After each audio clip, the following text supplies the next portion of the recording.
Today I will show you how to add link in bio to Instagram, and if you find this video helpful, please do not forget to like and subscribe.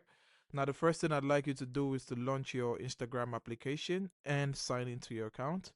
Once you're signed in, what you're going to do is you're going to go to your profile, and once you're on your profile, you're going to click on edit profile. Now once you click on edit profile, you should see a section that says links, and you're going to click on links. Now, once the links page opens up, you're going to click on add external link. And here you're going to put the link that you want to add to this URL section. And you're going to come here, and this is where you're going to give the link a title, and you're going to click done. Now, once you click done, you should see the link and the title append to the list of links that are already available. If there are none available, it's going to be there. And if there are some available, it's going to append to the list. And if you go back to your profile, you should see the link also on your profile. Now, that's how to add link in bio to Instagram. If you do find this video helpful, please do not forget to like and subscribe. And I'll see you in the next one.